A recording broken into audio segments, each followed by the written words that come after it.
name is Mark Koros. I'm a lifetime member of Sacred Heart Parish. And in fact, my family goes back a good ways into Sacred Heart's history. My grandparents were members of Sacred Heart Parish. They lived not too far from where the church is now, back where Old Sweetsburg Bakery was, back in that area. When the family started to expand a bit, they moved to Bridgeport. And that's where my father was born, and he was, and his brother. And they were members of Sacred Heart Parish, so that's two generations. And then when some of their children were born too in Bridgeport, they would travel over to Sacred Heart. They were baptized there. When I was born in Bridgeport. We eventually did move to Jeffersonville, and that's where I grew up. But every Sunday we would head back to Sacred Heart, and I spent 8 years at Sacred Heart School, and enjoyed my time there, and went over to Bishop Kenrick after that. So Sacred Heart is really a lot of my history, and certainly with my background being Polish, of course, my heritage, and I would like to have it be my future too. I'd like to be able to say that I can continue and hopefully, have a funeral at Sacred Heart. So, looking forward to that.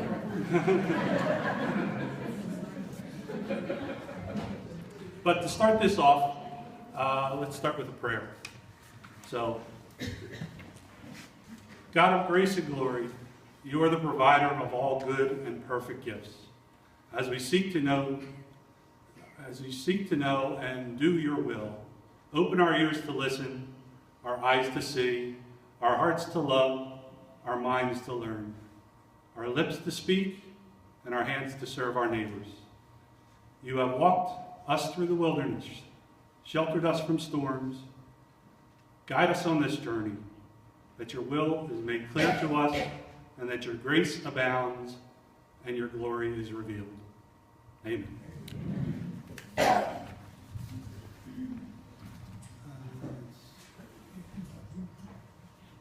I mentioned that. Okay.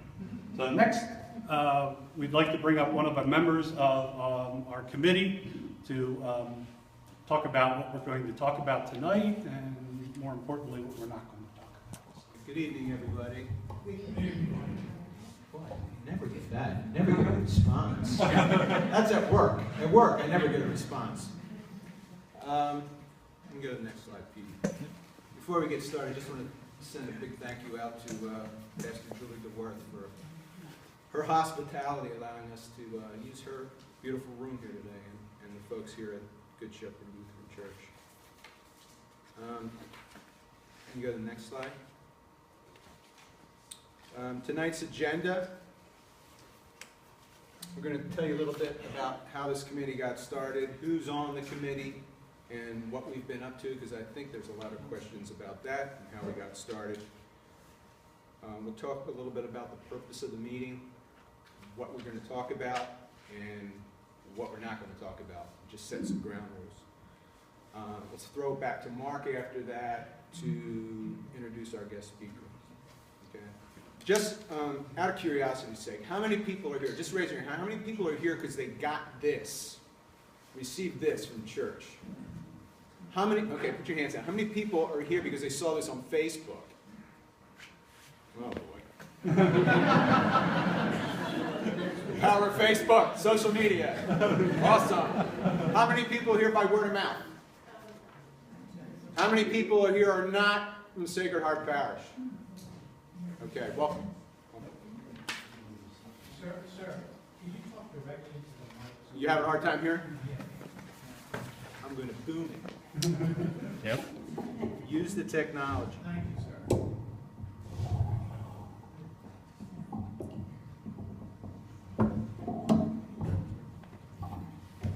How's that? Do you want me to re-say everything? My glasses here.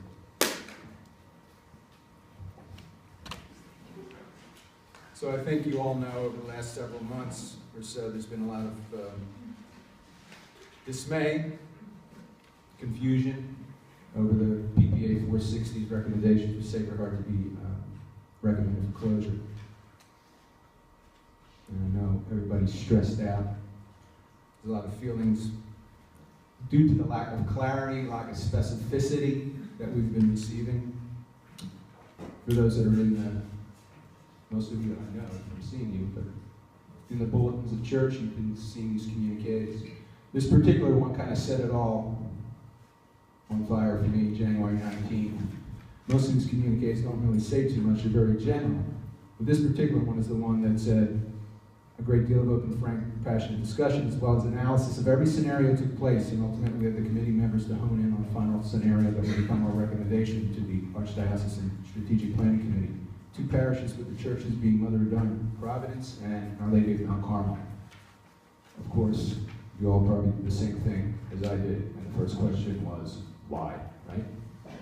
And you could probably write 20 more questions that began with why, and we don't have any answers. And that's pretty much the foundation of why this committee got together. If we can't get answers, we need options. And what are our options? Tonight we're going to talk about what our potential options can be.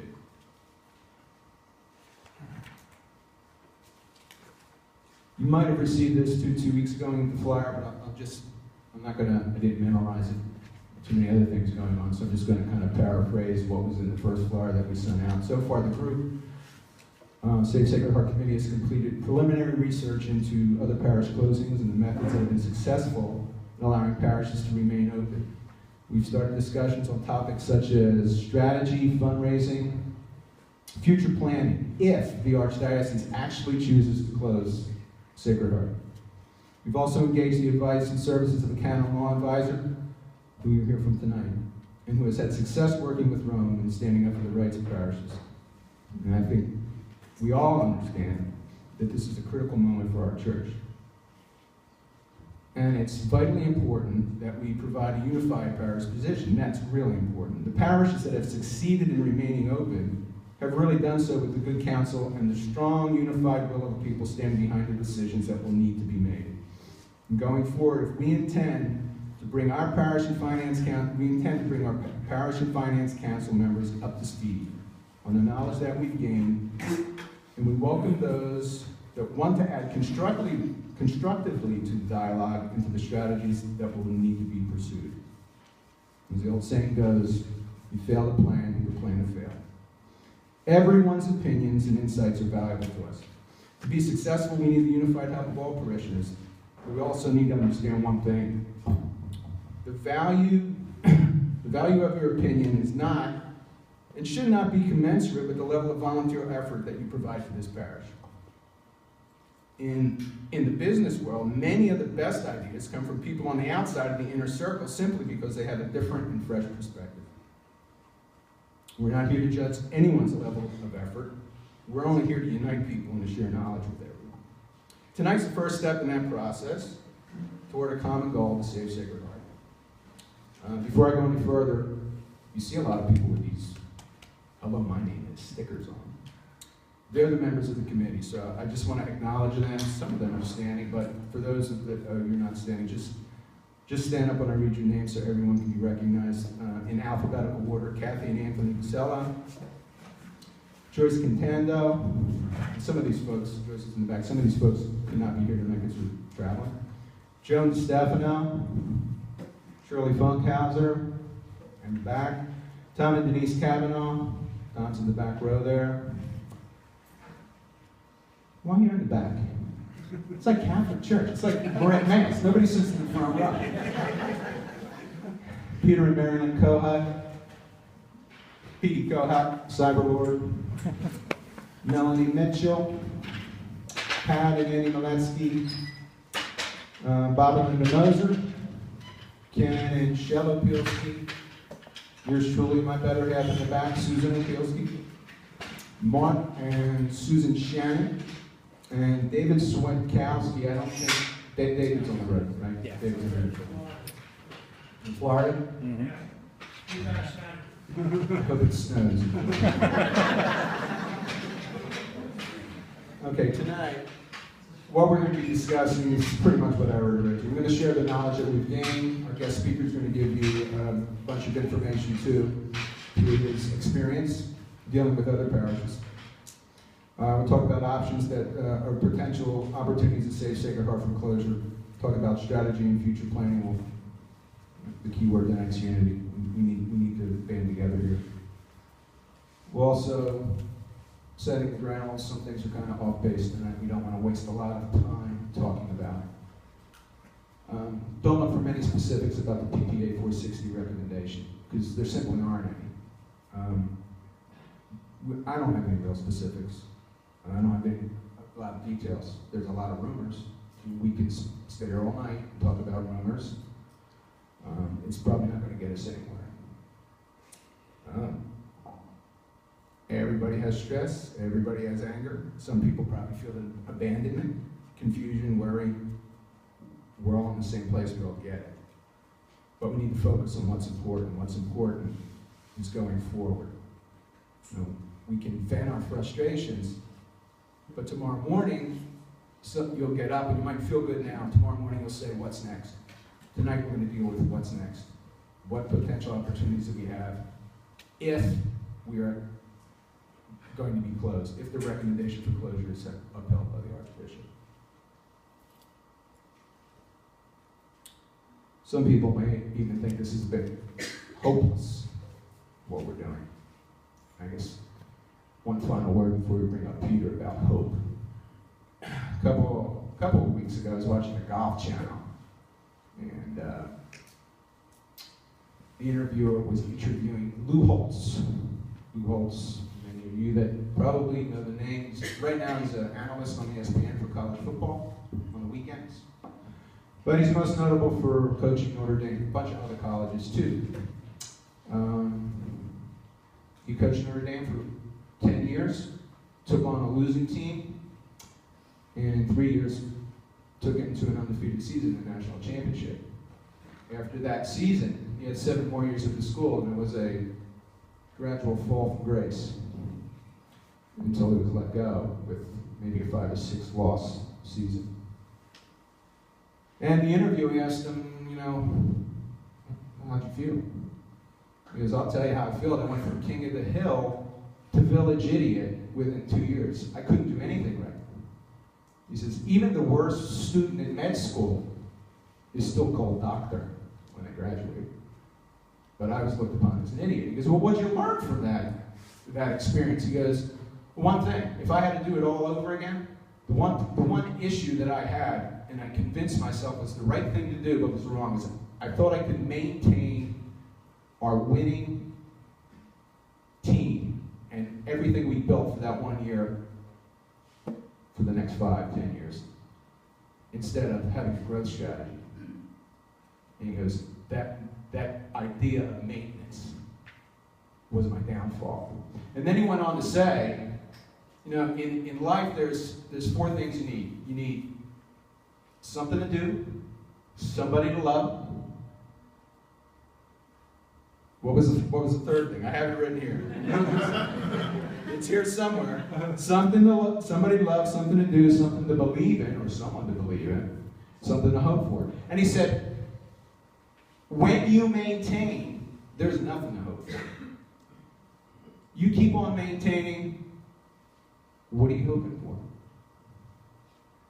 And I kept on thinking about that over these last several weeks leading up to this. And one thing that kept on coming to my mind was, the church closure, and how it seems like everything is happening from top down. Growth strategy instead of maintenance. Closing churches that are running in the black, that's not a growth strategy. That's maintenance. If the intent of the church leadership is to close churches, to sell real estate, in order to pay for fiscal irresponsibility, that's maintenance. That's not a growth strategy. If the intent is to close churches, to sell real estate, to pay for the legal expenses and payouts, social deviant pedophiles, that's not a growth strategy. That's maintenance. And I think it's time, and I think you probably all agree, that the sheep stopped paying for the sins of the shepherds. I'm going to turn it over to Mark. And Mark will give you a little background on our guest speaker.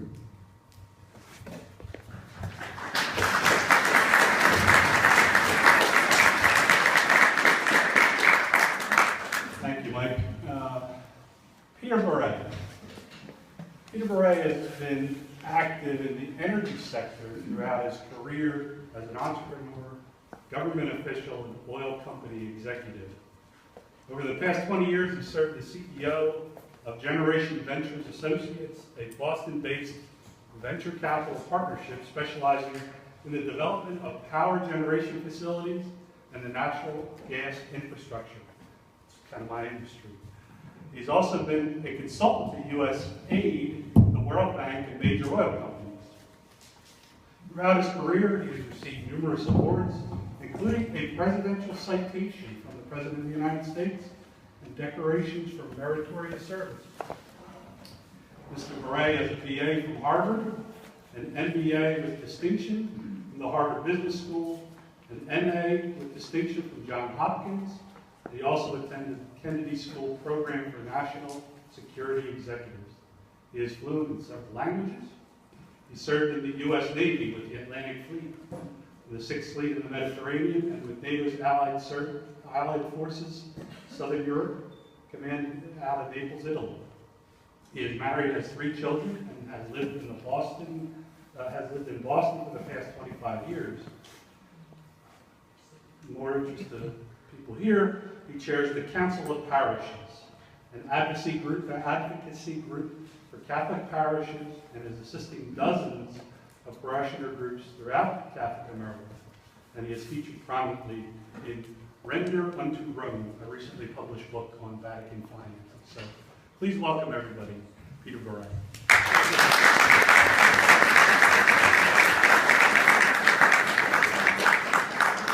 Hear me okay in the back? Okay. A few health warnings. One, as I left Boston, my wife cautioned me to keep it PG rated. I'll do my best.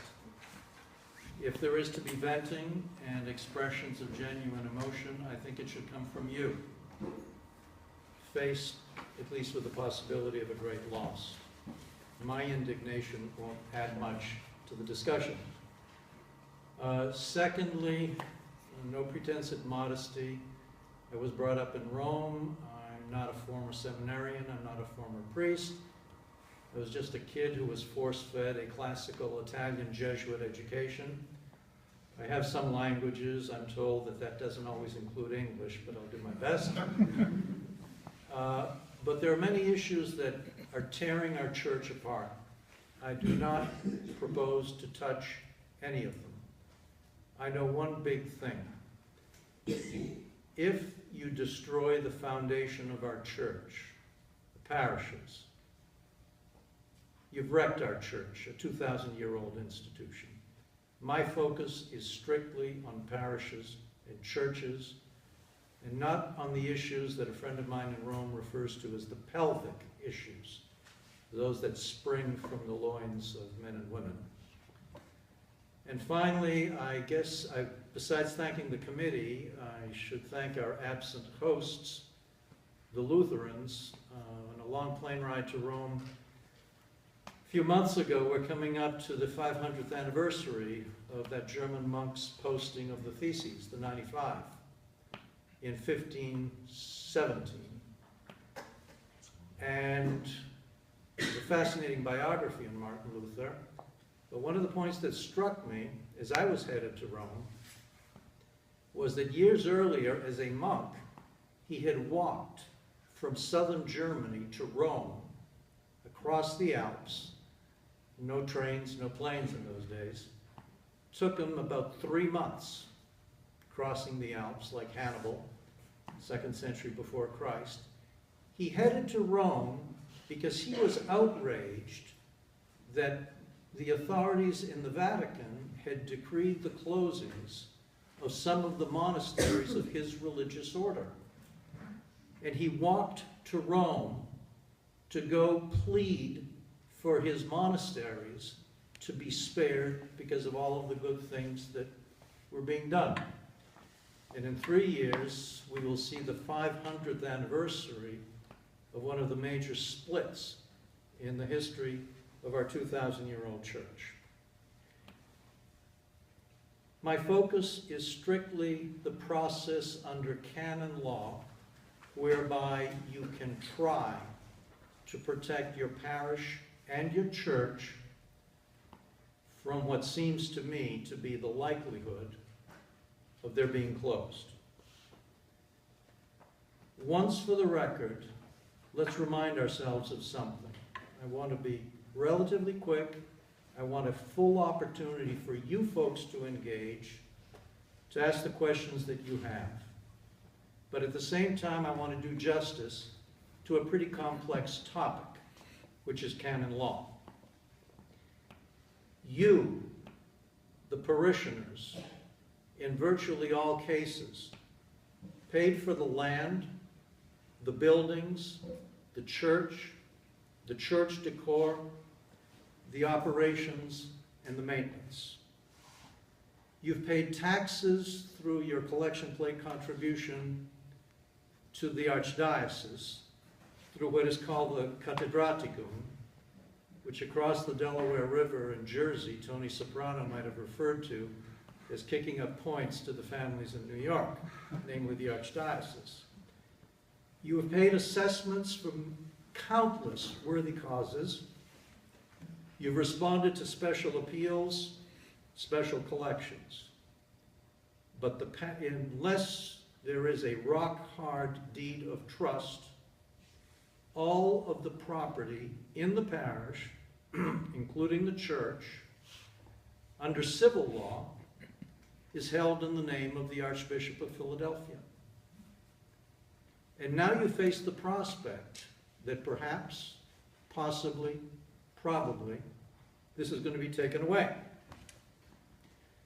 In reality, under canon law, the Code of Canon Law of the Catholic Church, last promulgated in 1983, bishops, cardinals, archbishops, bishops, diocesan leaders, hold the parishes in trust for you, the parishioners, as beneficiaries.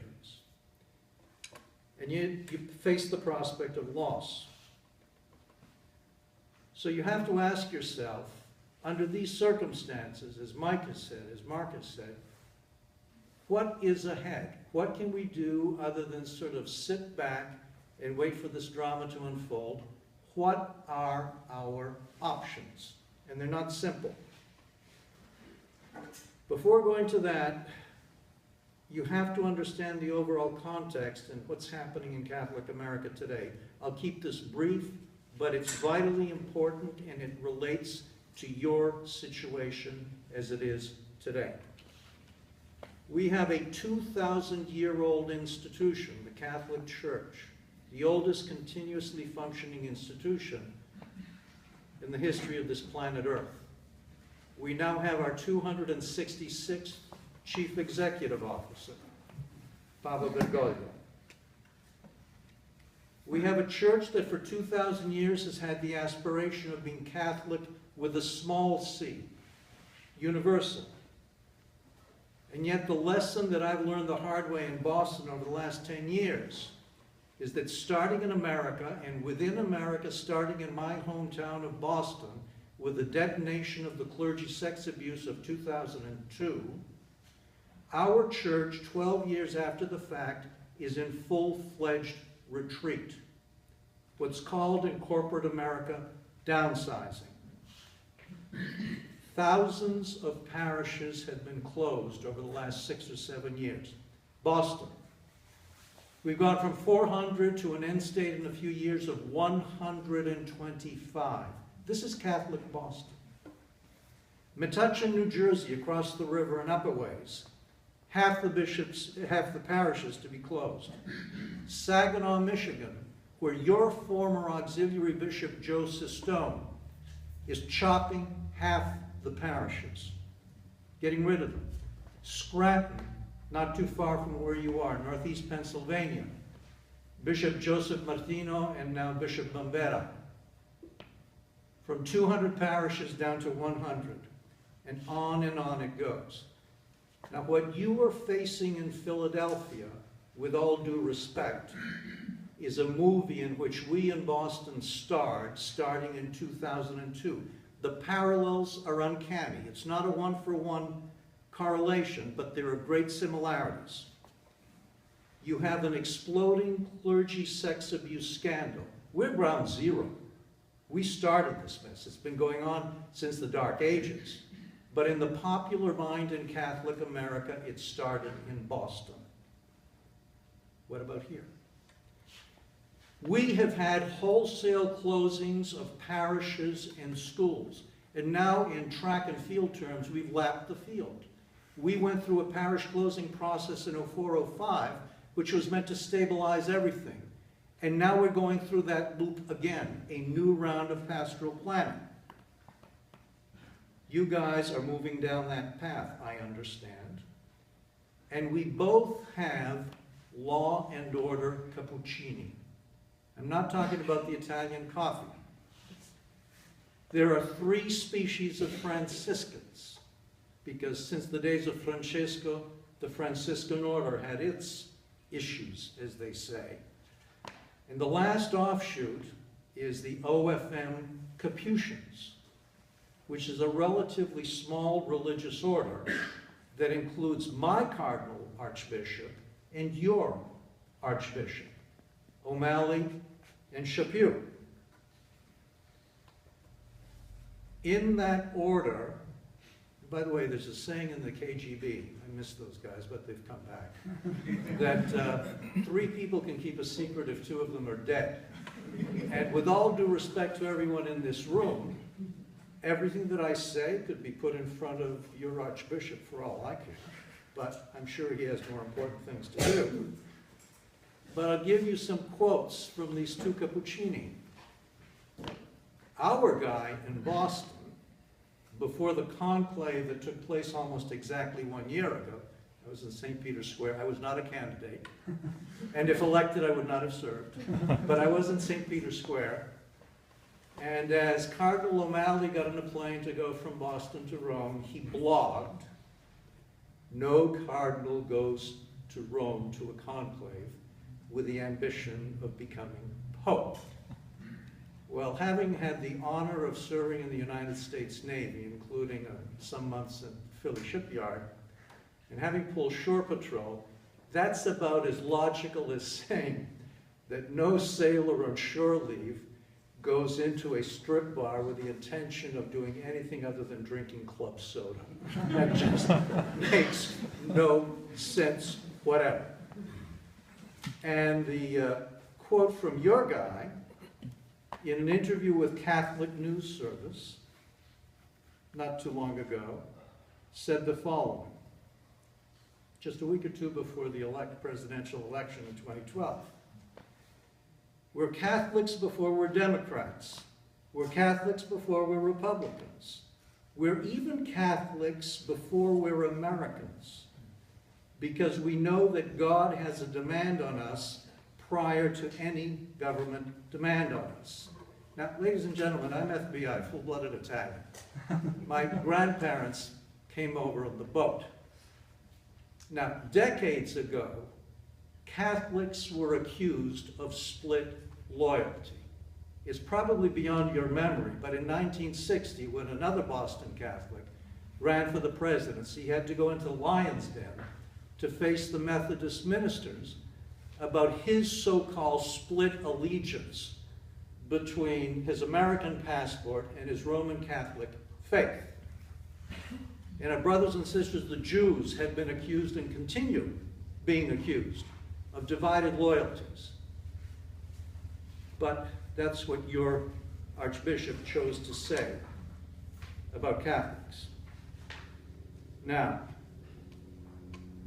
where are we today?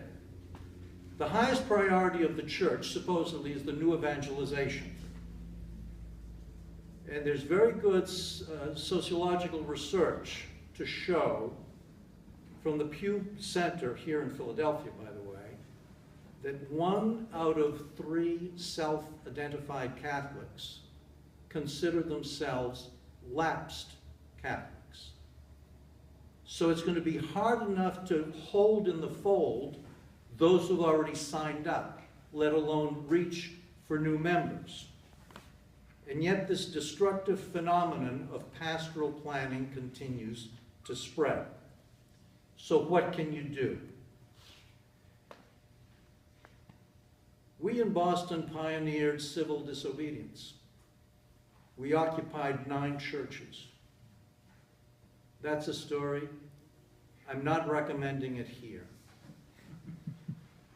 But we did it. And one of those churches remains occupied to this day, closing in on 10 years, 24/7 occupation of the church. Because there's a cat and mouse game that goes. The moment the church is empty, the archdiocese can come in and lock it up.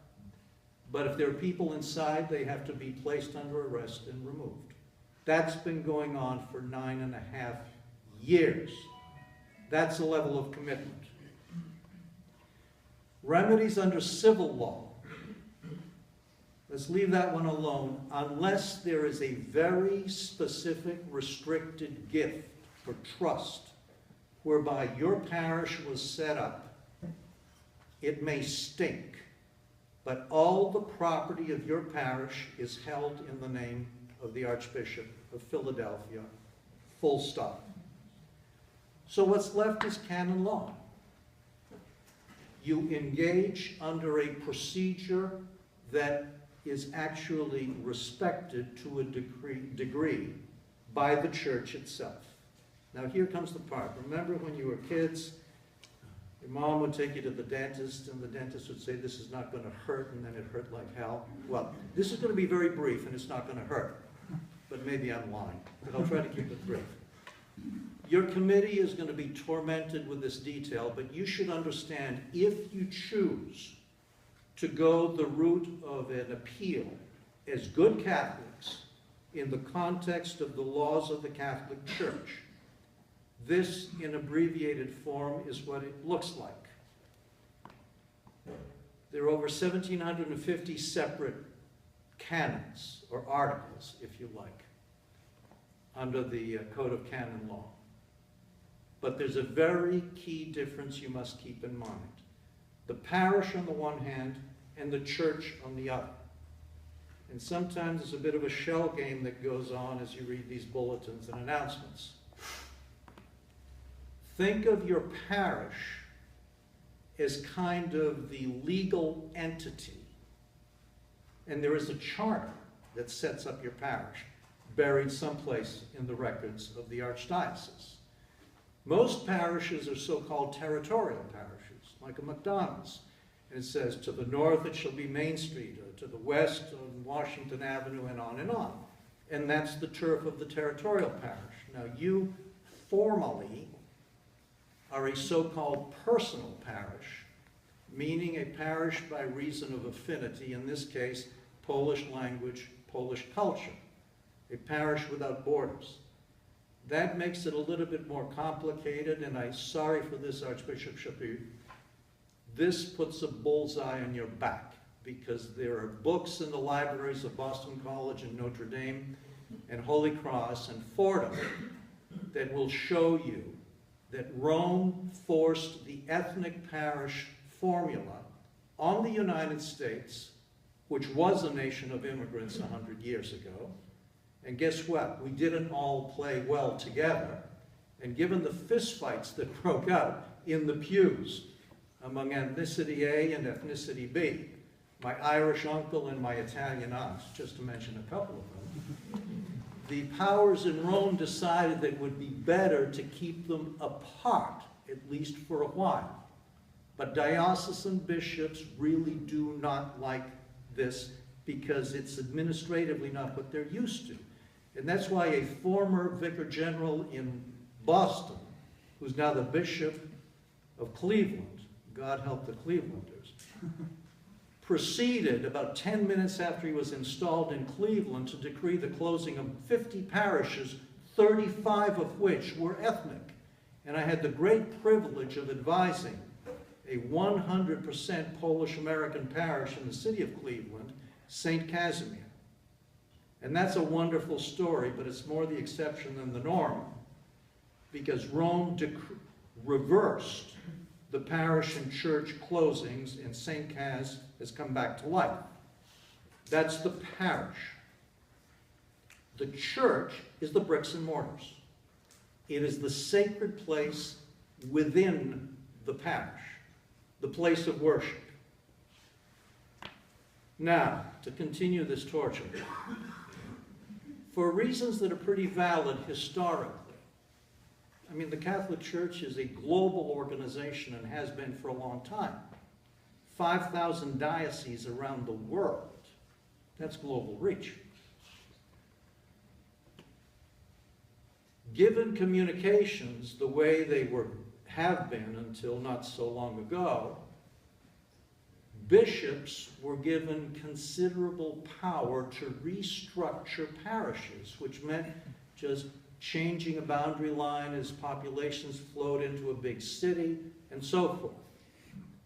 But under canon law, bishops had and still have much more limited power to close down the churches within the parishes.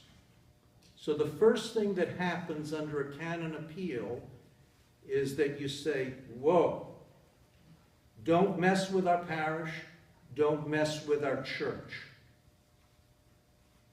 You go after both issues. But in the case of parishes, the bishop has significantly higher amount of power than when it comes to the church. Now this relates to the topic that Mike has taken off the table, namely PPA 460.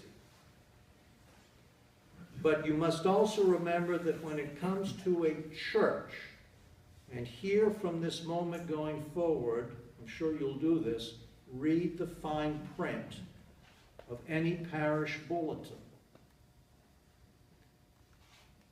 A parochial church, a parish church, has a well-defined Bill of Rights, including masses every weekend, masses on holy days of obligation, full range of sacraments, what have you. But if you merge 3 or 4 parishes, as is possible, one will survive to become the parochial church of the merged parish. The others, if they remain open, that's an if, will just be churches, places of worship. And what they will have by way of sacraments, including the Mass, is entirely up to the Archbishop, or as he may delegate, to the pastor of the merged parish. That gets a bit detailed, but it's important to know, because in the 80-some cases that I have handled in over 30 dioceses, I have seen these word games again and again. Don't worry, your church is all right. Well, in a few months, maybe we're going to change the schedule of weekend masses. You can't do that. Oh, yes, we can. It is the parochial church that's protected under canon law. So if you see the likelihood of 3 or 4 parishes coming together in a merger, one will come through more or less as it has been, but there's no certainty that the other 2 or 3 will be in that same happy condition. That's about all you need to be tortured with under the structure of canon law. Now, if you take this course, and I commend the members of your committee because they're going to the trouble of absorbing this and long involved phone calls and so forth, but you should have a roadmap in your minds. The issues, what's going to happen to my parish, what's going to happen to my church. And the all-important process.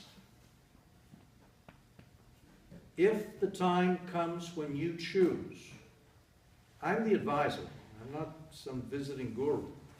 It is you through your committee and a meeting like this that will make the decisions. If you come to the point of deciding that you want to take this course, having looked at other options, having looked at the possibility of saying, the hell with this, I'm moving on.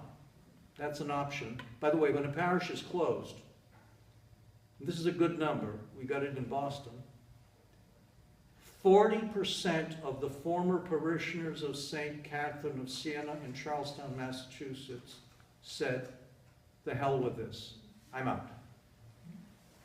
They disappear from the books. What Mike was saying about maintenance versus growth, that's where it is. And by the way, that metric, that number, that 40% is accepted in Rome. We have pounded that into their heads over the last 6 or 7 years. And that number can be higher. We just ran surveys for the first year. Beyond that, you can have further hemorrhaging. If you choose the canon appeal, it's a 3-step process with very tight deadlines, which your committee knows about. And there are games that are played. And let's be real here. No matter what the hell they tell you, bishops don't like it when appeals against their decrees go to Rome. They just don't. If you start the canon appeal process, first you go back to the bishop and say, please reconsider your decision. Maybe in saltier words, but that'll do you no good. I have not seen a single case yet where the bishop said, gee, that decree I signed 2 or 3 weeks ago, I must have been temporarily out of mind. Sorry, no harm, no foul. I'm pulling my decree. I haven't seen that happen. It may happen. The Red Sox went from worst to first between 2012 and 2013, so stuff can happen. But that's not how the smart money bets. But first you must go back and ask him to reconsider. And there's a whole convoluted process about that. You go through this ping pong game, and when either he has not responded to you within 30 days, or whether he's responded and said no, then and only then you have the right to go to Rome, to a department of the Vatican government, which reviews what's happening in 220,000 parishes across the world. Think of the value of that real estate, by the way. 17,000 of them in the United States, and 3,000 of those 17,000 without a resident pastor, which I think is your case. So by the way, if you hear this talk about shortage of clergy, bananas. That's the polite way of putting it. First of all, the reason for shortage of clergy is that the bishops have failed to bring more men and women into religious life. It's on them, not us. Secondly, and this is a good number, 1 out of every 5 active Catholic priests today in the United States is foreign born. Now, there are linguistic problems, there are cultural problems, but something's better than nothing. And 3,000 parishes in the United States today are without a resident pastor. So please don't tell me that that is a reason for croaking a parish. You go to Rome, you make your case to the Congregation for the Clergy, which is a department which unfortunately has a tradition of kind of rubber stamping what the bishops are doing, although things have improved in the last year or so. That process can be anywhere from 12 to 14 to 16 months. If you, the 4 or 5 parishioners who brought forward this appeal, are turned down, then and only then you have the right to go to the 3rd and last level of appeal in Rome, which is the Vatican Supreme Court, also known as the Apostolic Signatura. Then you're in a formal courtroom setting. Now that gets a little bit weird. Every piece of paper that's exchanged at that point is in Latin, which makes it kind of difficult to follow unless the Jesuits tormented you years ago by drilling you with that. But there are ways of handling that. It is impossible to predict the timelines. It takes 1 to 2 years. And there are 3 steps up there. So you might ask yourself, well, what is the point? Which is a question I toss back at you, except for the following. First of all, it is a well-established principle that while there is a valid canon appeal grinding its way through this system to the bishop, and then to the Congregation for the Clergy in Rome, and then over their heads to the Vatican Supreme Court, which is another year, year and a half, during that time, the bishop must safeguard your church, may not sell it or knock it down. That's a practical reason. That's a strategy of denial which we followed in Boston. And I'd be immodest if I did not claim some credit for it. And we've taken them through 2 market cycles. And that's why some of us ain't that popular in the chancery. In any case, I have gone over very, very briefly with you what's ahead if you choose to go the canonical route. I'll conclude on an upbeat note. Since this is a Polish parish, I had the great honor of representing St. Kaz in Cleveland, and I mentioned this to your committee earlier. But it's a wonderful story which, as they say in Rome and in Washington, has the additional advantage of being the truth. And Cleveland is very near and dear to me, not just for the groups that I represented, but the fact that they've been under the thumb of a Bostonian by the name of Dick Lennon, their bishop, who is a piece of work, as they say. Last year, in this 100% Polish-American parish, a parishioner at the age of 100 passed away. A very remarkable man. When it was time for St. Kaz's closing Mass, Bishop Lennon, who has this John Wayne personality or what have you, made it a point to go to each parish that he was closing to celebrate the closing Mass, surrounded by 5 or 6 pretty beefy-looking guys who were plainclothes Cleveland PD on detail with bulges under their arms, convoying him. Walter, at the age of 97, insisted on serving Mass. Managed to get around at the age of 97. True story. And so it's headed for a tense confrontation, and as Lennon comes to the mic for the homily, Walter slips to the side, and as Lennon starts to speak, he pulls the plug. The congregation stood up and sang the Polish national anthem.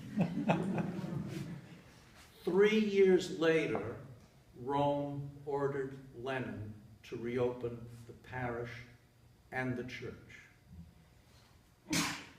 Lennon, to his credit, came to celebrate the reopening Mass. When it was time for communion, the parishioners sat in the pews, and this 99-year-old man stood and shuffled to the railing, and it was Walter to take communion. And after he received communion, the group stood up and clapped. This is Walter's obit. At the time of the microphone incident, Walter said he did it because the closing was unjust. He was born in Grodno, Poland, served in the Polish army from 1932 until his discharge in 1935. He was called back to duty in 1939 to fight for Poland in World War II, was captured by the Germans outside the Polish city of Częstochowa, shipped to a work camp in Germany. What the obit fails to mention, but my pals at St. Cas told me, Walter, this stubborn little guy, thought to himself, and he lived in the States to a wonderful age, said, I'm not working for the Germans, so he just walked off the job. Unfortunately, the German police, as we know from Hogan's Heroes and so forth, was pretty effective. They captured him, at which point he was a criminal. So he was put into Bergen-Belsen, and he was liberated when he weighed 80 pounds, and what's worse, he was liberated by the Red Army. He found his way to America, and he said that the biggest force in his life was his faith. Now, some of you may be asking yourselves, lifelong, Father knows best, the bishops, the cardinals. You're going to have to decide for yourselves what to do. But this being a Polish group, I was in Rome in 78, the year of 3 popes. Paul VI, the 33-day pope, and then John Paul the Great. And I had a friend who wrote for the Associated Press who traveled to Poland with John Paul when John Paul was pope in the summer of 79.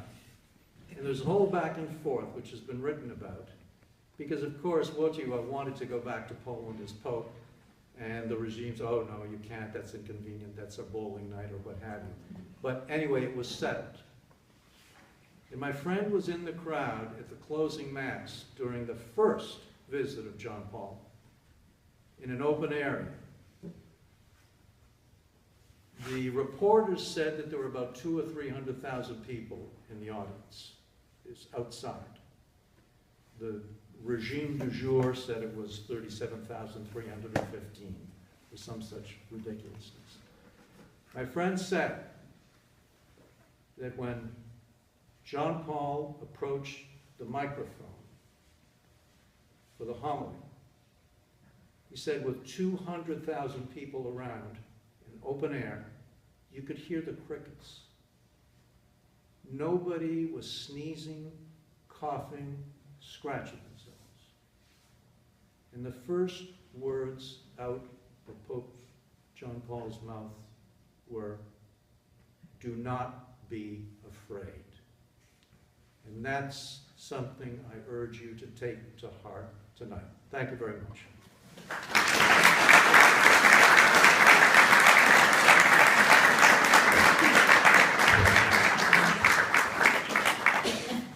Well, if anybody has any questions that Peter could answer, we'd like to open it up and allow anybody to ask questions. Now, again, just to remind you, we don't have any information on what's going on within the councils, within anything that's been going down to Philadelphia or anything like that. But about this process, maybe we can answer some questions.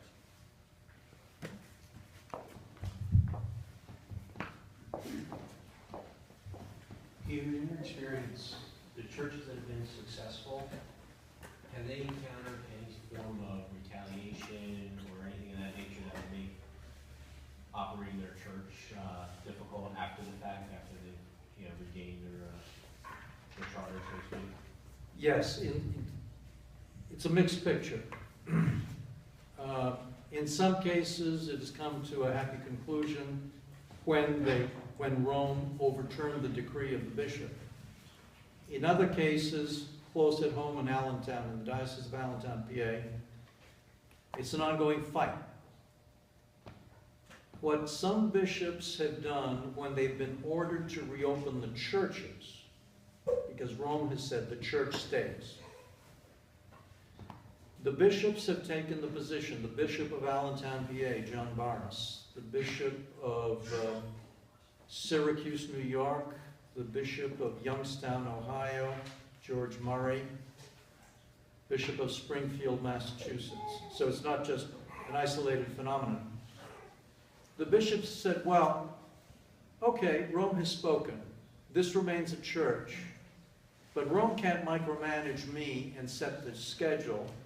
So I'll reopen this church one mass a year, which stinks, use a technical term. And I was telling your committee earlier, we are challenging that point through those cases right now, and we expect to get to the Vatican Supreme Court in May on that issue. We're not promising you a happy ending, but you have the fortunate circumstance that in this win, in quotes, which still leaves us stranded one mass a year, thank you very much, we have other groups, and I've been successful with my colleagues in Rome in putting this issue on the agenda of the Vatican Supreme Court. I'm not predicting a happy ending, but we're hitting it at the highest level, and by the time your turn comes around, we hope that this will be settled law, because right now it's a void, because thanks to the dysfunction in Catholic America, where this wave of parish closing started, that's where the cases come from. So the brief answer is, it's a mixed picture, but at least those churches are still alive and have not been sold, and we are pushing the Vatican Supreme Court to order specific performance by the bishops of Allentown, Syracuse, Springfield, and Youngstown.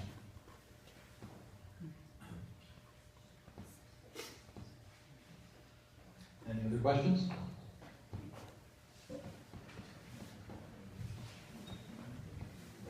Just curious, the church that you had, the Polish church, you said it was 100% tied to full Polish.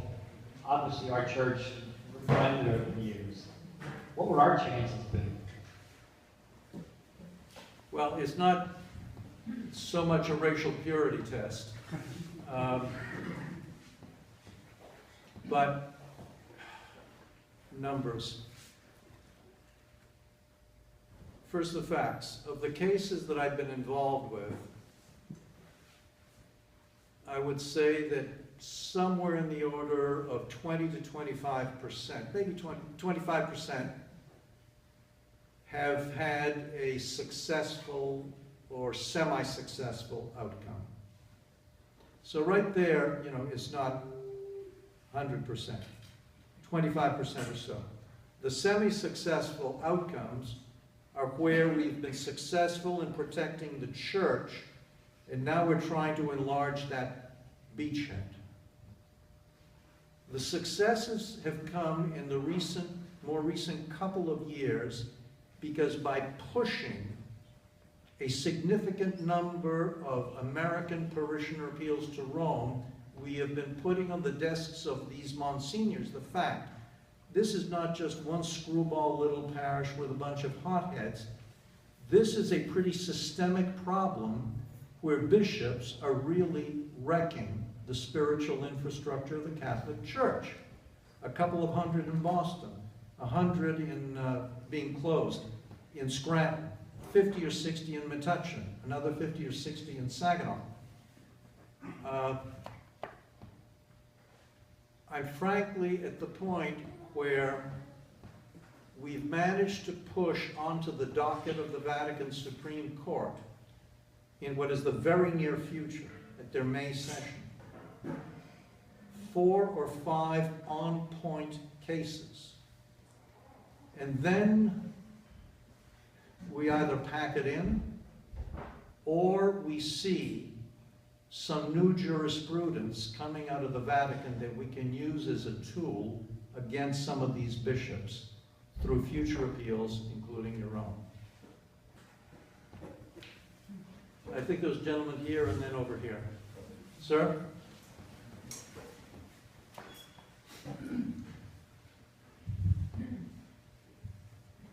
When they base how they're going to close the churches, is it based on the amounts of money which is owed back to the archdiocese? And in the case of our church, where we don't owe money back to the archdiocese, that they could try to sell the property off and make a lot of money, is this what's being really based on? I cannot get into the mind of Charles Shapiro, but with a network of friendly priests in Boston that is known generically as Deep Chalice, we have pretty good information on how Boston went through its process. Fact, not rant. And any similarities to Philadelphia, you can figure out. After this is an answer to your question, but it's the best I can come to a sort of factual response instead of saying, well, they're all thieves or angels or what have you. The clergy sex abuse case blew up in Boston on the day of the Epiphany, January 6, 2002. Nobody had ever thought about this stuff before. It was in full roar about a year later in '03. I understand that the jury is literally still out in this archdiocese on a former pastor for Sacred Heart. So there's a parallel there. Anyway, here's what happened. And it's in the book that Mark mentioned, which my name is taken in vain, Render unto Rome. The designated new cardinal for Boston, the new archbishop, Sean O'Malley, went to Rome to get his instructions. You're going to be installed July of '03 and have a good time. He was told in Rome, make this stop. Every week in the paper, there was another bad story about clergy sex abuse. The lawyers told the archbishop, if it goes to trial, there was a backlog of 500 claims that kind of passed the smell test. And there'd be years, day after day, of these stomach-turning stories. And auxiliary bishops, monsignors on the stand being deposed. Not good for business, not good for the franchise. The lawyers told the cardinal, it's going to take about $100 million to make this go away. What? Yes. They settled a few months later for $85 million, 500 cases in '03. So the archbishop talked to his money people. First he went to Rome and said, I need $100 million. He said, yeah, right. Keep in touch. You don't understand. You see, the jet stream moves across the Atlantic from North America to Rome. That's how money moves.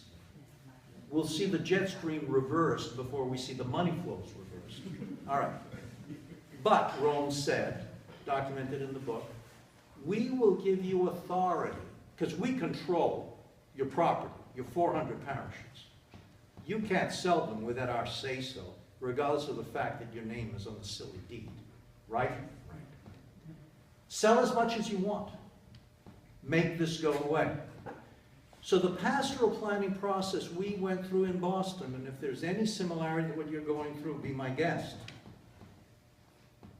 We were told, oh, go count, we have changing demographics, we have shortage of clergy, we have these parishes that can't pay their bills. Isn't this dreadful? Here's what went on. The money people and the real estate people basically said, this is what you need to sell to raise in a few months $100 million. When in May of '04, they settled in December of '03 for $85 million. Front page news, Google it. 1 month later, they started pastoral planning.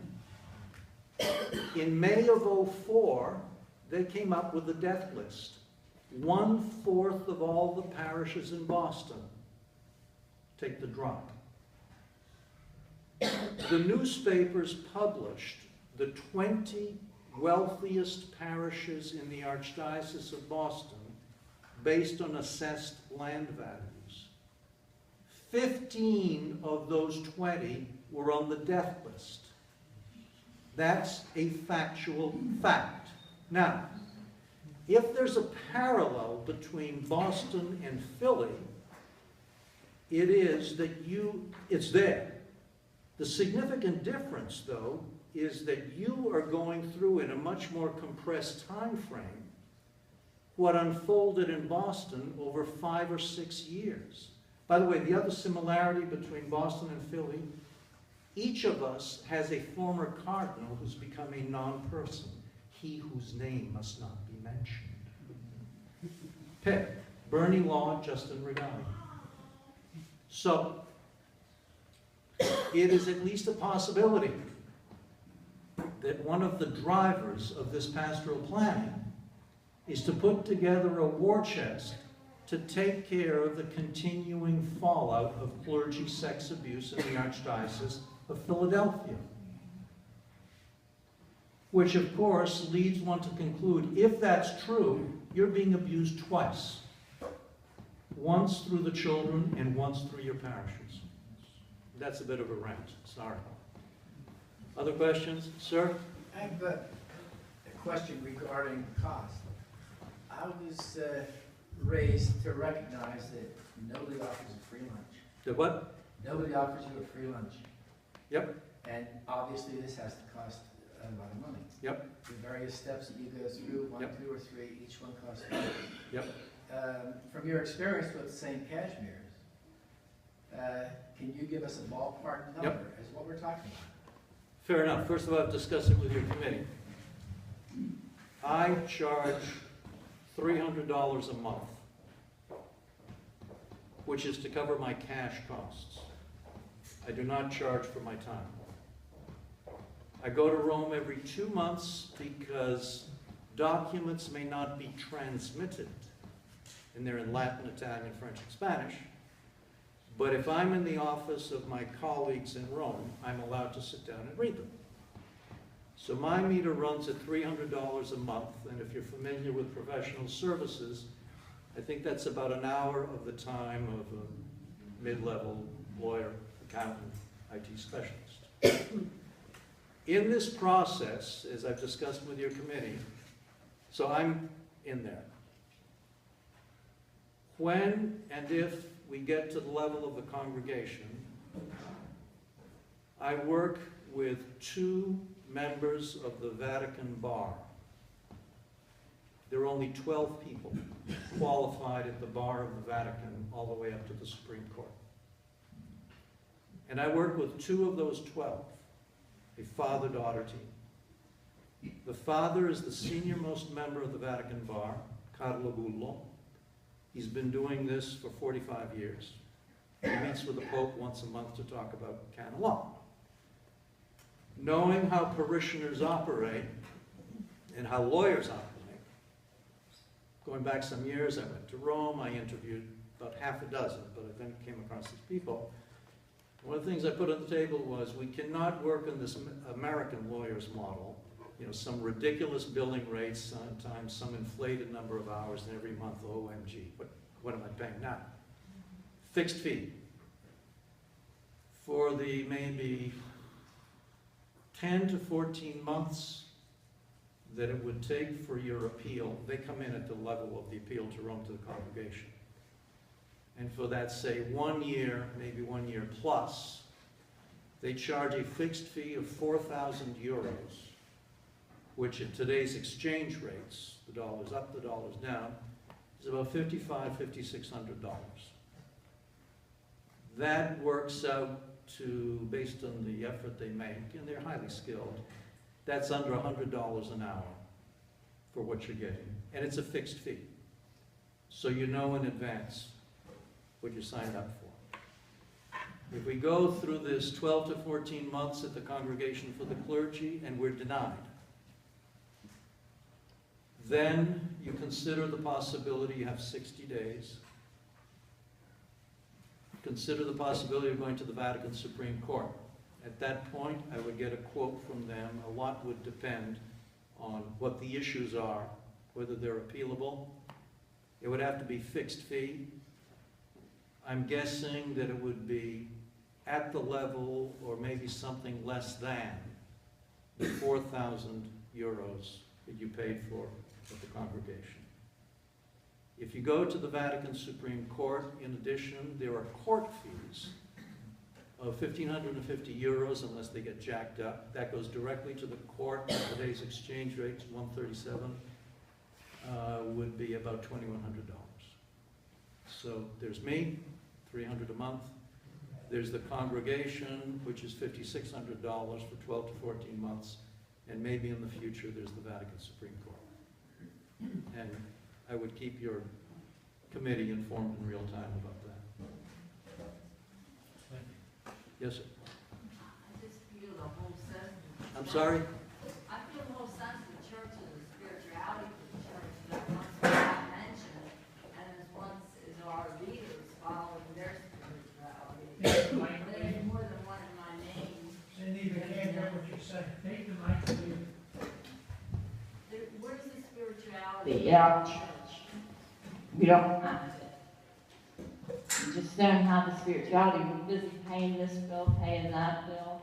Where's the bishop stand and the archbishops? We have all this leadership. It's not leading us in the right direction, honestly. Well, if I understand your question, one part of the answer would be change of management that took place a year ago. Now, let's be careful. I see you're shaking your head. This is the first Jesuit pope ever. I was educated by the Jesuits. There's a secret among the Jesuits that I'll tell you. It was not a seminarian or anything, but the Jesuits' secret oath is, thou shalt not be stupid. So no one is quite sure which way he's going. I think, though, that something that is increasingly understood in Rome is how screwed up systematically the Catholic Church in America is. And I'm not talking about doctrinal questions at all. I'm talking about the management of these dioceses. And it comes down to this. If you talk about spirituality, the highest priority now is evangelization. That's the word you hear all over Rome. But as Lenin and Marxist doctrine would tell you, there's a profound inconsistency sometimes between objective and means. And if you're aiming at evangelization, and by the same token you are destroying the very means of bringing about that evangelization, which is the parishes, which constitute the Catholic presence at the grassroots, something doesn't fit. So my self-appointed task is to protect parishes. I'm not sure that's an answer to your question, but it's the best I can do. I'm just wondering, if this appeals process, Roman appeals process, while it's taking place, you said that they cannot close the church for the parish, is that correct? No. It's a good question, but I want to be very accurate about the answer.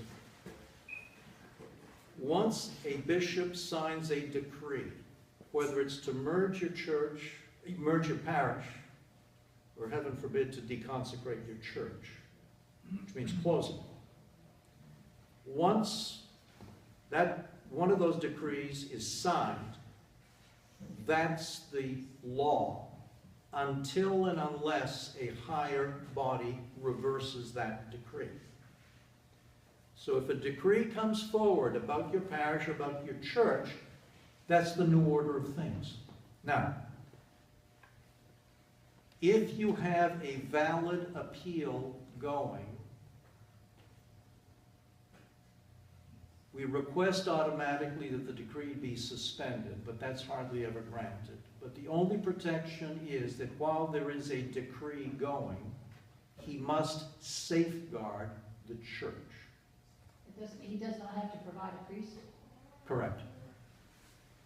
He can lock it up. He must safeguard the church, and that can be a loophole. There's a case in Youngstown, Ohio, where the bishop has turned off all the utilities for Immaculate Conception Church, which means, you know, summers and winters, the pipes have frozen, the mold is on, and we fired off, and that's one of the cases we're taking to the Vatican Supreme Court. But the basic thing is that, like the United States Navy, think of that bishop as the captain of a ship. And if you're challenging him, which is an uphill fight, until higher command reverses what he has ordered, that remains the order of the day. I wish there were a better answer, but those are the facts. Ma'am? Would you recommend making noise? Making what? Making noise. Let the Vatican, let the world know what we're doing. The more we unite, get the press involved, the more we'll be noticed. Because I know the Archdiocese doesn't like press. First of all, without too much of an exaggeration, when they go to bishop's camp, they're told, all we want to see in the press is good, feel-good stories. So, I'm very serious about this. They do not like negative stories in the press. And Lord knows Boston had its ration of bad stories back in 02, 03, 04, and now you guys are going through the same thing with the string of trials, maybe an appeal against the overturning of the Lynn verdict and what have you. But, at least at the beginning, from experience in Boston, we certainly generated quite a bit of press by pushing back. Now, one has to be careful. Are there members of the media here? I expect not. A little sidebar, if you permit me. In my misspent youth, one of the demons was Richard Nixon. But I got to say about the old codger, one good thing I have to say about him, besides the opening to China, he hated the media. And I got to say that dealing with the media, left, right, center, they're so unpredictable. Sometimes you think you have one heck of a good story for them. They won't even answer your phone calls. And then they're swarming all over you. One thing I've suggested to your committee is you have somebody deal with the media. You want to get coverage of what you're doing. But once the media's seen one parish push back, well, so what else is new?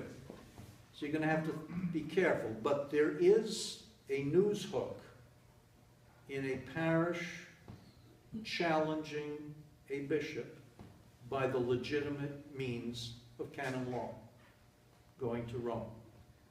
And so I suggest you think about the media in those terms, because it is a story. Whether they pick it up, who knows? When you talk about the church, that they have to protect the church, I'm sure with the committee and everything, they discussed that we have a church, a rectory, a convent, a school, and Meeting all of hall. that. Yeah. Does all of that have to be protected, or just the church? The sacred places within the parish must be safeguarded. Now, there's a rumble going in Ohio right now on this very issue. The diocese is trying to put up for sale the church's parking lot. And our answer is, wait a minute. What's the point of a church in an area without much public transportation if you don't have a parking lot? So you get into the fine detail here. In Philadelphia, by the way, in Manayunk, I think, yeah, St. Mary of the Assumption, it turns out that the rectory is physically attached to the church, so that if the rectory were sold, it has a structural load-bearing function, so the rectory can't be tinkered with. But you can have a parish with all kinds of property. It is only what is deemed sacred that has to be protected during the pendency of the appeal.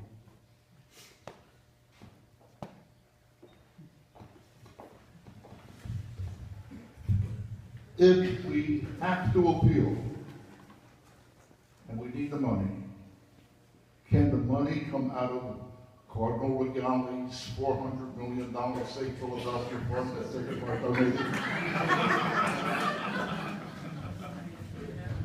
Let me answer the question with a question. Where is Cardinal Regali today? He's over in Rome where you're going to go. No, he's not. No, he's not. Where is he living? Tennessee. Well, why don't you go visit him in Knoxville and ask him if he's enjoying retirement, and ask him for a contribution, and ask him why he's moved to Knoxville, Tennessee.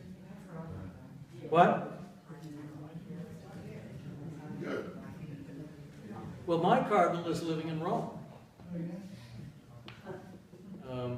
But I haven't had a chance to have a cup of tea with him yet. Well, are you saying that money is not in Philadelphia then? I don't know. In spite of the way I sound, I don't know everything. But I would like to see somebody go knock on Regali's door. Just ask him, what's up? Next time I visit my cousin, I will. Ask him about his time in Rome. And the good times he had in Rome. Ask him about the beach in Rome. Did he get sunburned?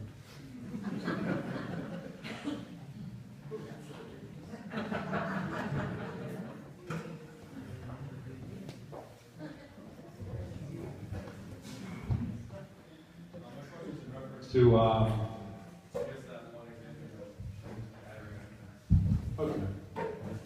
The one parish you mentioned where they kind of screw with the schedule, basically they're allowed to have one mass for the entire year.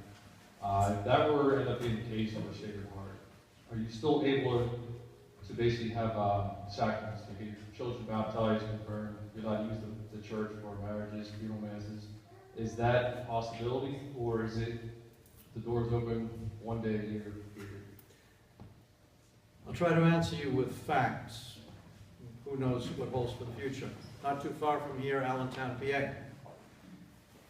The Bishop of Allentown, PA, suppressed 14 parishes and deconsecrated 14 churches. This goes back 4 years ago, maybe 5.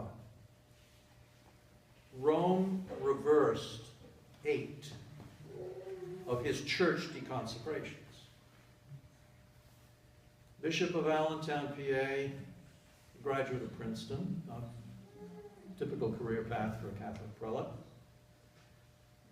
The son of Protestant ministers who were converted in the 50s by Bishop Fulton Sheen.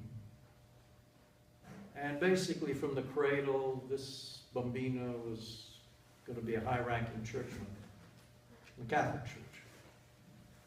Bright fellow. He made his bones, as Tony Soprano would say, I think in the Diocese of Wilmington, Delaware, which has been in bankruptcy for a while. Maybe it came out. And then for his reward, he got Allentown. And he's astute. He got these 8 decrees from Rome, and his whole backstory to that. And he could be heard yelling through the phone without the benefit of a phone. He was so mad. He basically said, what the bleep is the point of telling me I can close the bleeping parishes if I can't sell the bleeping churches? And then he said, I'm going to appeal this to the Vatican Supreme Court. I was following it. I had 3 clients there. And then he came momentarily to his senses and thought, whoops, I can mess with a decree from the Vatican Department, but it probably is not good to mess with the decree from the Vatican Supreme Court. So then he walked that one back and said, oh no, okay, Rome has spoken. And he came up with the Allentown formula. 1 Mass a year on the feast day of the patron saint, and at the discretion of the local pastor, because these are just churches now, they're not parishes. At the discretion of the pastor, there may be funerals.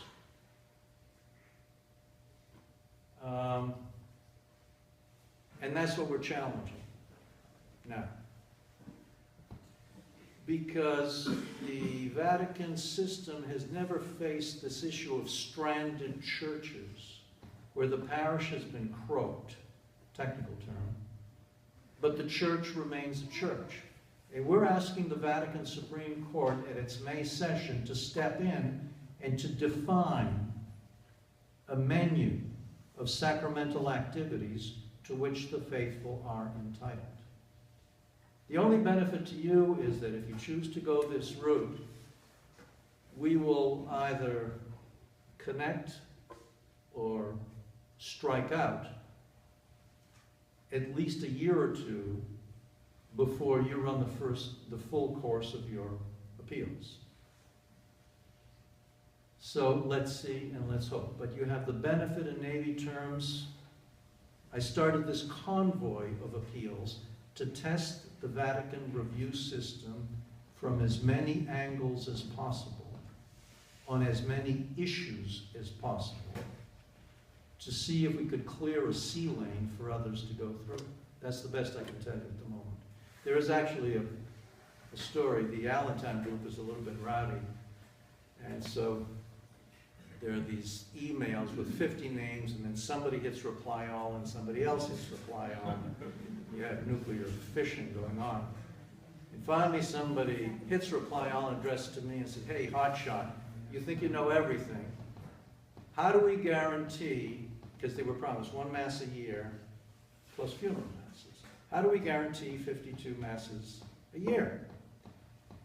You know when you have that irresistible urge to hit send, and you really shouldn't? But I did. And I said, if you want to guarantee 52 Masses, it's very simple. You get your feast day, and then you arrange for 51 former parishioners to get whacked in the course of a year. One person replied and said, "What do you mean by whacked?" To which I wanted to reply, "I don't think you're Italian," but I didn't.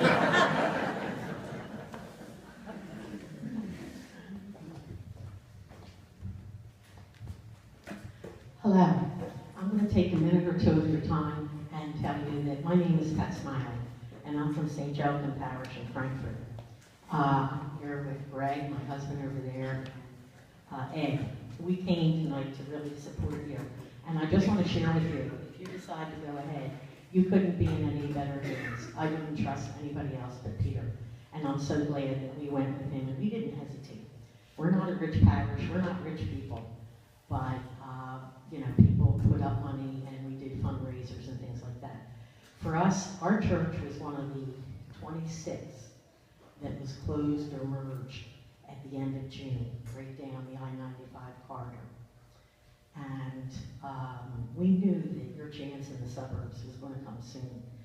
Not many churches stood up, but we decided to.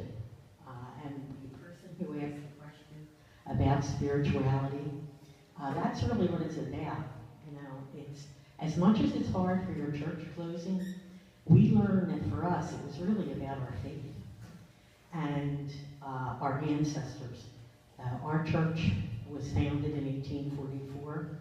We had a bad fire in 1979. So we have a modern church, handicapped accessible. And we also had a school that was rented out. The Archdiocese now receives $300,000 from us every year. And both of our churches were closed in Frankfurt. Frankfurt has no Catholic church. And if you know Frankfurt, Frankfurt is very diverse, and we have about 40 churches, but not a Catholic church.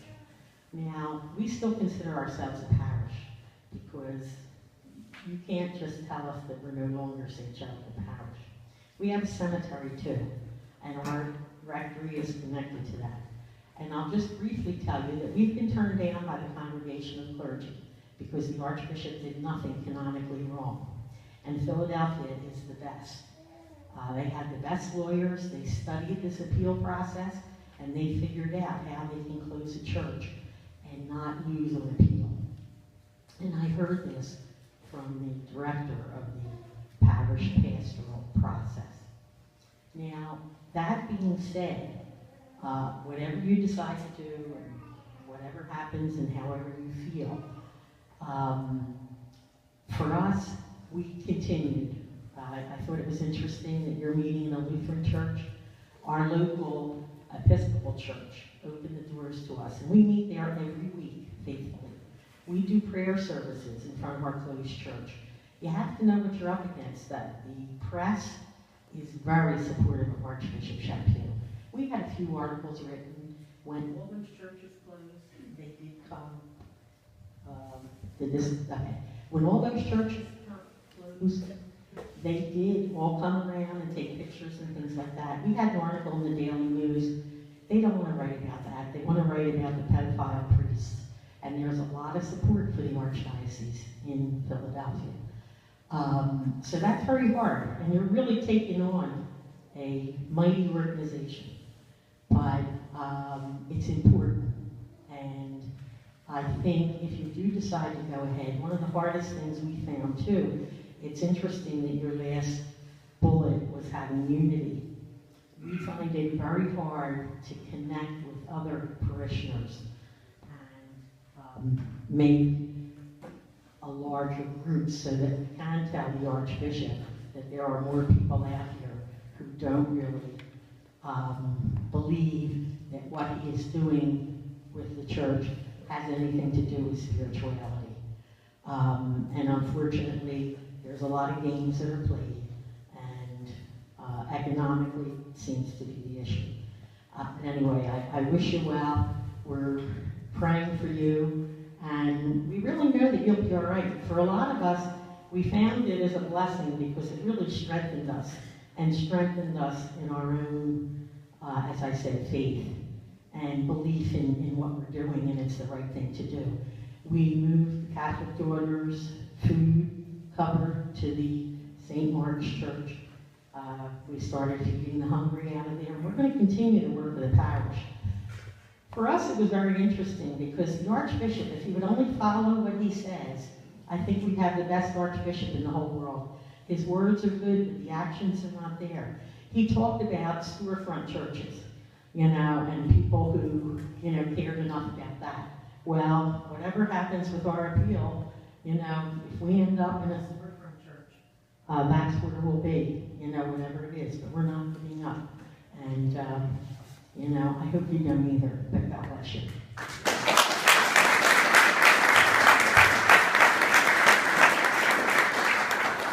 Let me add something to that. Thank you for coming, Pat. I appreciate it, and I'll see you tomorrow morning at 8 o'clock.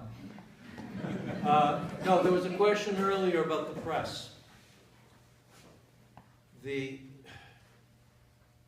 I know these are not easy times, families, jobs, community activities, the parish. I'll tell you the one thing, besides the appeals, that would jolt this archdiocese and might create some news cycles, is if you could put together just a voluntary group. In Boston, we called it the Council of Parishes. Let's be clear about what it is. It's not a super national deciding group. We met once a month, and at the height we had 24 participating parishioner groups, 2 or 3 reps from each parishioner group. And at the beginning, the Archdiocese said, oh my God, this is the beginning of this schismatic movement. And the press loved it, because it's one thing to have a parish here, a parish there. You are going to have, after the next round of announcements, maybe a dozen or 2 parishioner groups that are under the gun. Now let's be clear. We had in Boston a group that seemed like a good idea at the time, Voice of the Faithful. I don't know if they came down here. They had an agenda which went up to the stratosphere, meeting with the bishop, having tea, laity empowerment. They created a national superstructure like you would not believe, with officers, budgets, advertising, bylaws, what have you. Bananas. We all have busy lives. If you could network with so much as 8 or 9 separate parishioner groups just to share information. No minutes, no bylaws, just some poor soul to chair the meetings, that's all. That would jolt the Archdiocese, because they think that they have you in these separate boxes and compartments. So I commend Pat for coming out here. I will tell you candidly, there are two other groups I've worked with in the Archdiocese of Philadelphia, and I was hoping that somehow you guys could network. It has not happened. But if your committee picks up steam, which I think they will, just look for the opportunity of linking up with some of these other parishioner groups. And that could become a story sometime or other. Was there a question over here, sir? I think probably the best way to get through the Archdiocese of Philadelphia is so that we stop the money from going there. It's about time we stood up and said, we've had enough, you've taken enough, and you've given us nothing in return.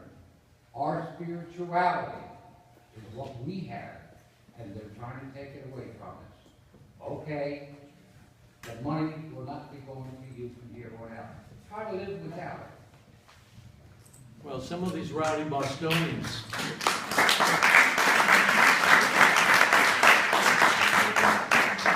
started dropping in the collection plates when the pastoral planning was advanced and they could see the writing on the wall.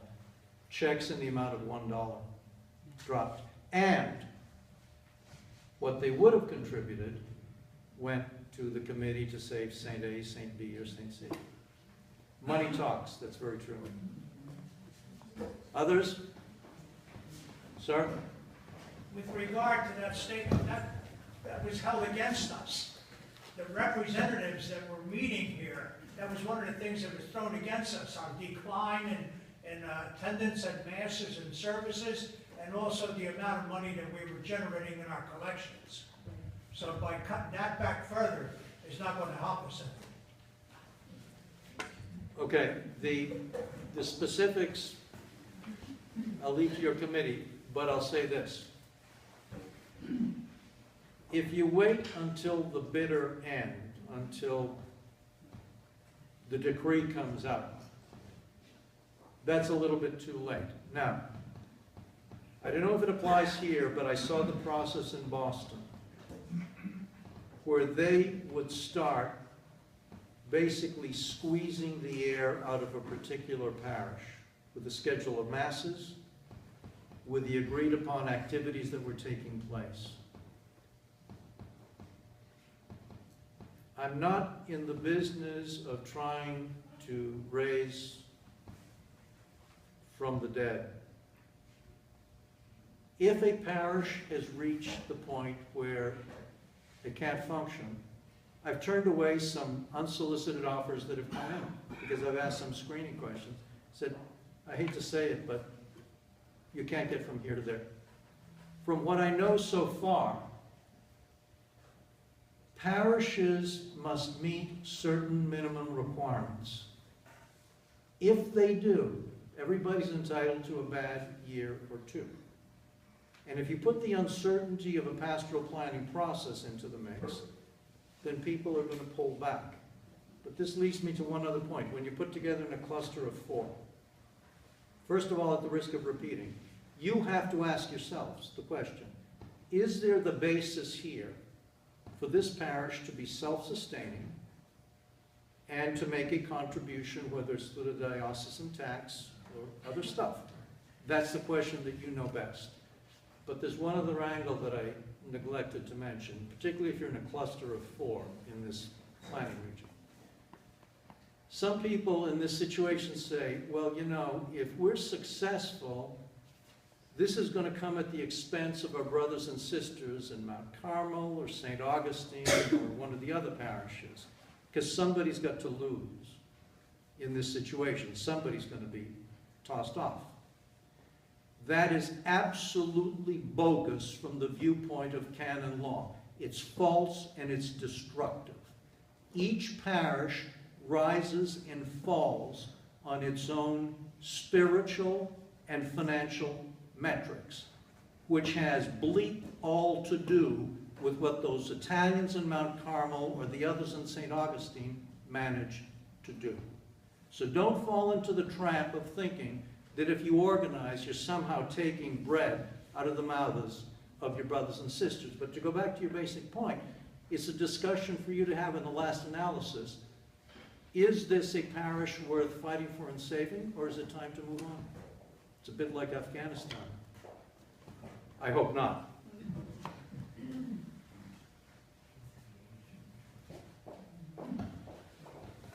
Okay, is there a way to get the deeds or so of the buildings, the churches, some of that, from the diocese? Besides, say, when lottery find out, has there been any of the parishes that have actually sought to get the deeds and create its own entity of sorts, kind of like St. Stanislaus in Milwaukee, which they had their own kind of charter that this is our parish, our church, our building, everything. I mean St. Stanislaus in St. Louis. Okay, St. Louis. The Polish, right, where the parish council was excommunicated. Right. By, yeah, by Archbishop Raymond Burke, right, who's now the Chief Justice of the Vatican Supreme Court. Has any other parishes looked at trying to get the deeds away from the archdiocese themselves? Well, I kind of formed that kind of charter. So it's an interesting question. I sleazily gave myself a little footnote at the beginning when I said something about the parish, the church, and all buildings are in the name of the diocese unless there's a specific deed of trust to the contrary through a restricted gift or what have you. Now, the St. Louis question was pretty complex, but there had been a special deed, recorded in writing, documented. I thought you were asking the other question, though, which is in Pennsylvania and in Massachusetts, at least in those two states, the structure is the so-called corporation sole, sorry for the jargon, but it means in plain English that under civil legislation, usually passed in the late 19th century or the early 20th century, as the Catholic presence grew, you had to find a way, as the lawyers would put it, to give legal expression under civil law to the property that was held by the bishops, contracts, employment, you name it. So to give them a foundation in civil law, there was custom-tailored legislation in Massachusetts for each of the 4 dioceses, passed by the Commonwealth of Massachusetts. They created, and I think it's similar here in Pennsylvania, that recognized the Archbishop of Boston and possibly the Archbishop of Philadelphia, if there are lawyers in the room here, keep me honest on this one, recognized the incumbent Archbishop as a legal entity and gave him sole unrestricted ownership. So if, I repeat, unless there's a very special trust that was set up for Sacred Heart, where somebody gave 10 acres of land and said, and shall be used for religious worship. The Archbishop of Philadelphia, probably if you go into the county registry, owns outright each of the parcels, period, full stop, no encumbrances. I don't know if that answers your question.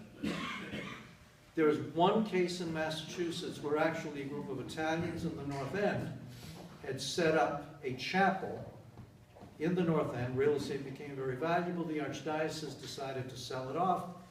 They went to the archive of City of Boston records, found the deed from the 19th century, and said, aha, you can't sell. Whereupon the Archdiocese said, because they do have shrewd lawyers, okay, but under Catholic law, we are the sole deciders of whether you have a priest or not, and you can't have a priest. So they rumbled about that one for a year, and they worked out an arrangement. That raises another issue, which is pretty deep, which is what happens when canon law and civil law touch each other, and which trumps the other. But in the typical case, and I've had this experience in Massachusetts, I've heard judges from their exalted position say, You are asking me to step between a bishop and his faithful, to tell him what he can and cannot do, unless you show me a specific deed that restricts what he can do with St. James the Great in Wellesley. I don't want to touch this.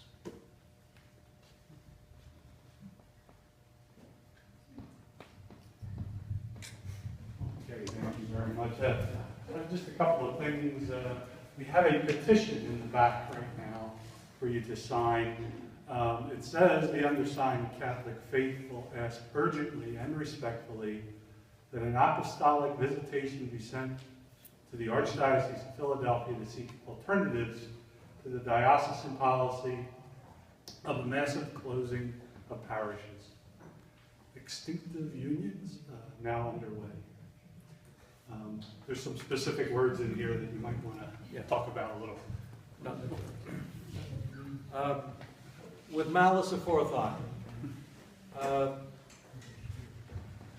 to the point, how can we push back and make noise? This will be brief, I promise you, but it's important. If you file a canon appeal, it's best to have 4 or 5 people sign it, not 50 or 60. And the reasons have nothing to do with the other 45 people. As the canon appeal moves forward over a 2.5 year period, every time there's a new motion to be filed, you have to find the same people who signed the original appeal to sign the new paper. So if a year from now you're trying to round up those same 50 people, good luck. So you want a core group of 4 or 5 who will play well together and can answer quickly. But then the question became, well, there are dozens of other people who want their voices to be heard. So what can we do?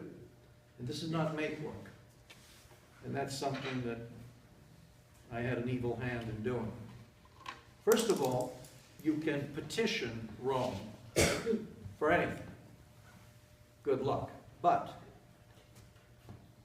and I've worked this one over kind of carefully, an apostolic visitation, which is, what's that, will probably not sit well with Charles Chaput. What you are asking for, you're going over his head now to the Congregation for the Bishops, which is the senior department for high-ranking clergy personnel in Rome. And it says, we, the undersigned faithful, urgently and respectfully ask that an apostolic visitation. An apostolic visitation is a little bit like the Inspector General coming to take a look at how the captain is running the ship. The captains never liked it. Now, to triple check this, we're doing it in one other diocese. We are saying here, if there is a policy of wholesale closing of parishes and churches, something is messed up. And we think there should be an independent pair of eyes and ears that comes and looks at what's happening. The chances of this being granted, we were successful in Cleveland, but there was an extreme personality in that situation there. We are doing it in Saginaw because the former auxiliary bishop of Philly, Sistone, is just slaughtering churches. And I have it in writing from my colleagues in Rome. This cannot hurt, and it may help. But more importantly, it is a way for people to take a position without paying any extra money and what have you, to say, something's going on in this diocese. And by the way, this is not restricted to the Catholics of Sacred Heart. This is any Catholic can sign this petition if he or she has some kind of association with the Archdiocese of Philadelphia. So that's something that Mary Lynn and I were talking about. And it's meant to be brief, but I wanted to be sure, thank you for reminding me, Mark, that you have an understanding of the purpose of this. Thank you.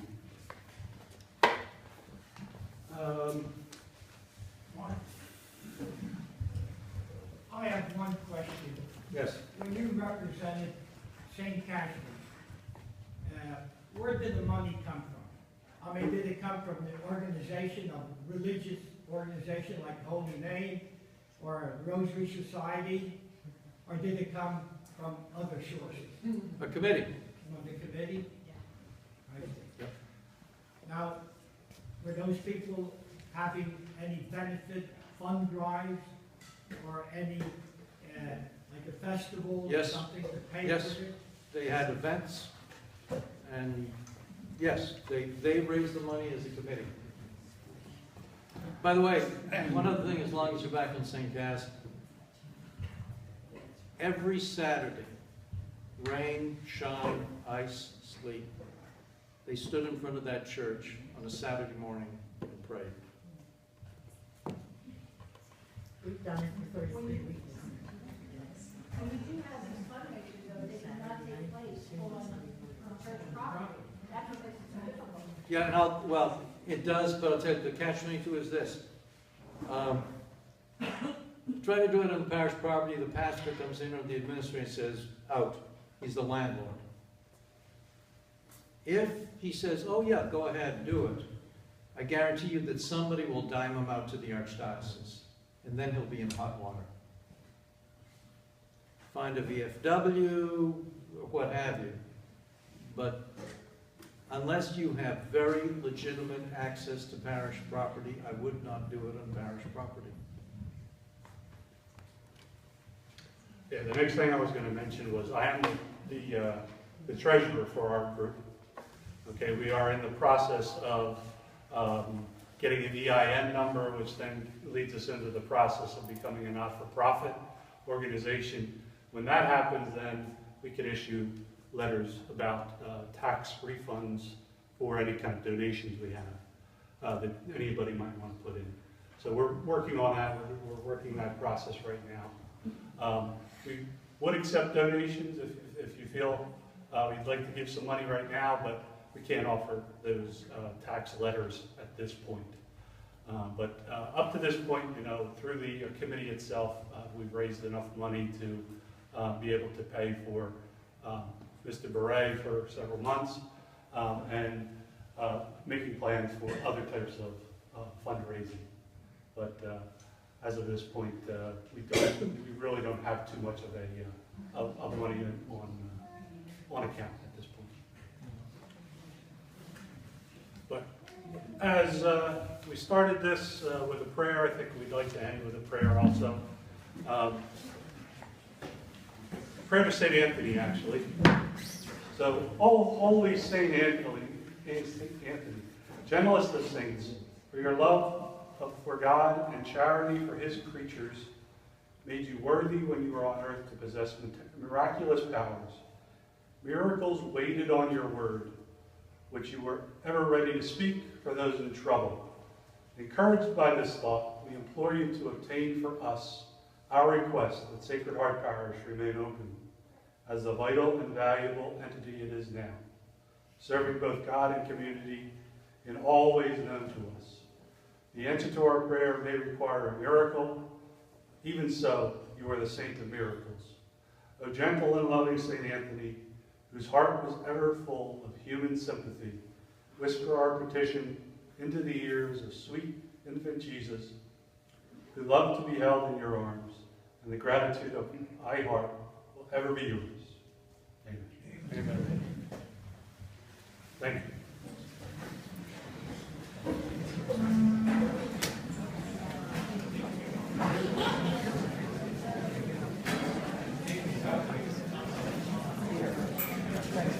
Sure.